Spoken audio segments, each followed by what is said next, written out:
Hi എല്ലാവർക്കും നമ്മുടെ പുതിയൊരു വീഡിയോയിലേക്ക് സ്വാഗതം. കുറച്ചധികം നാളുകളായി നമ്മളെ ചാനലിൽ നമ്മൾ വീഡിയോസ് അപ്ലോഡ് ചെയ്തിട്ട് വേറെ ഒന്നും കൊണ്ടല്ല, നല്ല ജോലി തിരക്കുണ്ടായിരുന്നു. നല്ല തിരക്ക് എന്ന് പറഞ്ഞാൽ എൻ്റെ വർക്ക് അങ്ങനത്തെ ഒരു ടൈപ്പ് വർക്കാണ്, ഇവന്റ്സ് ബേസ്ഡ് വർക്കാണ്. സോ ഇവന്റ്സ് ബേസ്ഡ് ആയിട്ട് കുറേ സ്ഥലങ്ങളിലേക്ക് പോകേണ്ടി വരുന്നു. അങ്ങനെ നല്ല രീതിയിൽ സമയം കിട്ടാത്ത രീതിയിലോട്ട് ആണ് വീഡിയോസ് അപ്ലോഡ് ചെയ്യാൻ പറ്റാതിരുന്നത്. പക്ഷേ ഇനിയും ഒരു ദിവസങ്ങളിൽ നമ്മൾ പരമാവധി എല്ലാ ദിവസവും വീഡിയോസ് ചെയ്യാനായിട്ട് ശ്രമിക്കാം. അപ്പോൾ ഈ വീഡിയോയിൽ എനിക്ക് പറയാനുള്ള ഒരു കാര്യം എന്താണെന്ന് വെച്ച് കഴിഞ്ഞാൽ, നമ്മുടെ അല്ലു അർജുൻ നട്ട്ലി എന്ന് പറയുന്ന രണ്ട് പേരുടെ സിനിമയെ പറ്റിയുള്ള ഒരു ലേറ്റസ്റ്റ് ന്യൂസ് അടുത്ത് പുറത്തു വന്നിരുന്നു. വളരെ മിനിഞ്ഞാന്ന് ദിവസങ്ങളിലായിട്ട് നമ്മളത് കമ്മ്യൂണിറ്റി ടാബിലേക്ക് ഇട്ടിട്ടുണ്ടായിരുന്നു. അതായത് ഈ അറ്റ്ലി ജവാൻ ചെയ്ത് നോർത്ത് ഇന്ത്യൻ ലെവലിലൊക്കെ ഭയങ്കര വലിയൊരു ഡയറക്ടർ എന്നുള്ള ലെവലിൽ നിൽക്കുകയാണ്. സംഭവം കോപ്പി കാറ്റ് അറ്റ്ലി എന്നൊക്കെ നമ്മുടെ നാട്ടിൽ, അതായത് സൗത്ത് സൈഡിൽ വിളിക്കുന്നുണ്ടെങ്കിലും നോർത്ത് സൈഡിൽ അറ്റ്ലിനെ ഭയങ്കര ഇഷ്ടമാണ്. അതായത് അറ്റ്ലിയുടെ സിനിമ അവർക്കൊരു റീഫ്രഷ്മെന്റ് തരുന്ന അല്ലെങ്കിൽ പുതിയൊരു ടൈപ്പ് പടം എന്നുള്ള ലെവലിലാണ് ജവാനൊക്കെ ഭയങ്കര ഹിറ്റായി. ജവാൻ 1000 കോടി ക്ലബിൽ കയറി. സോ ഭയങ്കരമായിട്ടുള്ള ഒരു ലെവലിലാണ് അറ്റ്ലി നിൽക്കുന്നത്. ഇപ്പോൾ ടോട്ടലി മുംബൈയിലാണ് പുള്ളി, അതായത് മുംബൈയിലാണ് പുതിയ സിനിമകളുടെ ചർച്ചകൾ നടക്കുന്നത് എന്നുള്ള വാർത്തകളൊക്കെ കേട്ടിട്ടുണ്ടായിരുന്നു. അപ്പൊ അറ്റ്ലിയുടെ അടുത്ത പടം ഏതാണ് എന്നുള്ള രീതിയിൽ എല്ലാവരും നല്ല എക്സൈറ്റഡ് ആയിട്ട് നിൽക്കുന്നതായിരുന്നു. അറ്റ്ലി അടുത്ത് ചെയ്യുമ്പോൾ വന്ന പടം ആരുടെ പടം എന്നുള്ളത്.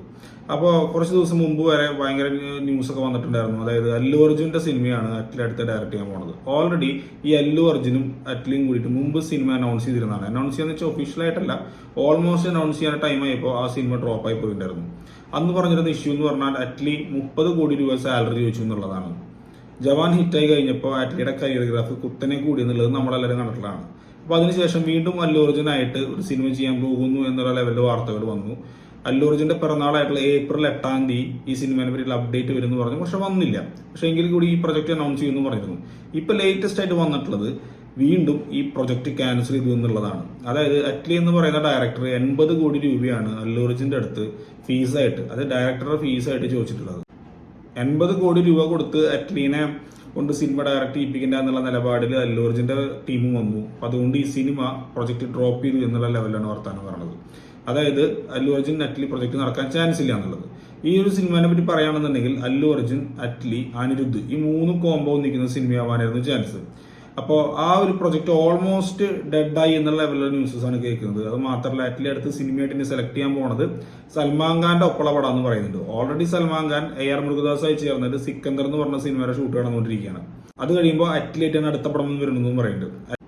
അറ്റ്ലി മൊത്തം ഇനി നോർത്ത് സൈഡിൽ പിടിമുറുക്കാനുള്ള പരിപാടിയാണ് തോന്നുന്നത്. അപ്പൊ എന്തായാലും ഈ ഒരു സിനിമ നടക്കാൻ ചാൻസ് ഇല്ല എന്നുള്ള വാർത്തകളാണ് കൂടുതലും വരുന്നത്. നമ്മൾ കമ്മ്യൂണിറ്റി ടാബിൽ ഇട്ടപ്പോൾ കുറെ ഇൻട്രസ്റ്റിംഗ് ആയിട്ടുള്ള ഉത്തരങ്ങൾ കണ്ടിരുന്നു. അതായത് 10 സിനിമ ഒരുമിച്ച് ചെയ്യുന്നവനാണ്, അപ്പൊ 80 കോടി കൊടുത്തൂടെ എന്നൊക്കെ പറഞ്ഞിട്ട് സംഭവം എങ്ങനെയൊക്കെ കോപ്പി കാറ്റ് എന്തൊക്കെ വിളിക്കുന്നുണ്ടെങ്കിലും പുള്ളിക്കാരൻ പടം ഹിറ്റാക്കുന്നുണ്ട്. അതാണ് മെയിൻ സംഭവം.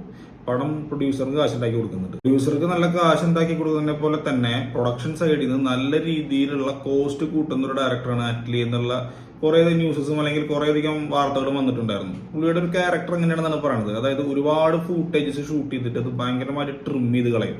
ഈ ട്രിം ചെയ്ത് കളയുമ്പോൾ അത്രയും പ്രൊഡക്ഷൻ കോസ്റ്റ് ആണ് പോകുന്നത്. എല്ലാ സിനിമയ്ക്കും ഫൂട്ടേജസ് കൂടുതൽ എടുക്കും, എന്നിട്ട് എഡിറ്റിംഗ് ടേബിളിലാണ് കളയാം. പക്ഷെ അറ്റ്ലിയെ സംബന്ധിച്ച് ആവശ്യമില്ലാണ്ട് ഒരുപാട് എടുക്കുന്ന പറയുന്നത്. അത് നമ്മുടെ മെർസലിന്റെ പ്രൊഡ്യൂസേഴ്സ് സുരേഷൻ പറഞ്ഞിട്ടുണ്ട്. മെർസലിന്റെ ട്രെയിലർ നിങ്ങൾ ശ്രദ്ധിച്ചിട്ടുണ്ടെങ്കിൽ നിങ്ങൾക്ക് മനസ്സിലാവും. ദളപതി വിജയ് കുതിരപ്പുറത്ത് ഇങ്ങനെ രാജാക്കന്മാരുടെ ഡ്രസ്സൊക്കെ ഇട്ട് വരുന്ന ഒരു സീനുണ്ട്. ട്രെയിലർ നോക്കി നിങ്ങൾക്ക് മനസ്സിലാവും. ആ സീനൊന്നും പടത്തിലില്ല. അപ്പോൾ ഒരുപാട് ഷൂട്ട് ചെയ്യുമ്പോൾ ഓട്ടോമാറ്റിക്കലി പ്രൊഡക്ഷൻ കോസ്റ്റ് കൂടും. എന്നിട്ട് ടേബിളിൽ വരുമ്പോൾ അത് അടപടലം കട്ട് ചെയ്ത് കളയും. ഇങ്ങനെ കളയുമ്പോൾ നല്ല രീതിയിലുള്ള സാമ്പത്തിക വർധനവ്, അതായത് കോസ്റ്റ് കൂടുതലാണ് നമ്മുടെ പ്രൊഡ്യൂസർക്ക് ഉണ്ടാവുന്നത്. ആ ഒരു കാര്യത്തിൽ അറ്റ്ലിയുമായി പടം ചെയ്യാനായിട്ട് കുറെ പ്രൊഡ്യൂസർമാർക്ക് ഭയങ്കര മടിയാണ്. പിന്നെ പുള്ളി ഭയങ്കര ഓവർ കോൺഫിഡന്റ് ആണ്, നമുക്കറിയാലോ. കണ്ടിട്ട് പുള്ളിയുടെ സ്പീച്ച് കണ്ടാൽ മനസ്സിലാവും. കോൺഫിഡന്റ് എന്നൊക്കെ പറഞ്ഞ ഒരു ഹൈപ്പർ ആക്റ്റീവ് കോൺഫിഡന്റ് ലെവലുള്ള മനുഷ്യനാണ്. അപ്പോൾ പുള്ളി ഇപ്പോൾ ഈ 80 കോടി രൂപ ചോദിക്കുന്നത് എന്തിന്റെ അടിസ്ഥാനത്തിലാണെന്ന് അറിയില്ല. 1000 കോടി കയറി കാരണം 80 കോടി ചോദിക്കും. അപ്പോൾ എല്ലാ പ്രൊഡ്യൂസർമാരും അതിന് വില്ലിങ് ആവില്ല. അതിന് മാത്രമുള്ള ആള് അല്ലെങ്കിൽ അതിന് മാത്രം റിസ്ക് എടുത്ത് പടം ചെയ്യണമെന്നുള്ള ലെവലൊക്കെ. സോ ഇതൊക്കെയാണ് ഈ സിനിമയെ പറ്റിയുള്ള വാർത്തകളായിട്ട് പുറത്തു വരുന്നത്. എന്തായാലും വരും ദിവസങ്ങളിൽ ഈ ഒരു പ്രൊജക്ടിന്റെ അപ്ഡേറ്റ്സുകൾ വല്ലതും വരുമോ എന്നുള്ളത് നമുക്ക് നോക്കാം. അപ്പോൾ ഇതൊക്കെയാണ് ഇന്നത്തെ വീഡിയോ. നിങ്ങൾക്ക് ഇഷ്ടമെങ്കിൽ വീഡിയോക്ക് ലൈക്ക് ചെയ്യുക, നമ്മുടെ ചാനൽ സബ്സ്ക്രൈബ് ചെയ്യേണ്ട കാര്യം പരിഗണിക്കുക. പരമാവധി സിനിമകളുടെ അപ്ഡേറ്റ്സുകൾ നമ്മുടെ ചാനലിൽ വരുന്നതായിരിക്കും. അടുത്തൊരു വീഡിയോയിൽ കാണുന്നവരെ എല്ലാവർക്കും ബൈ.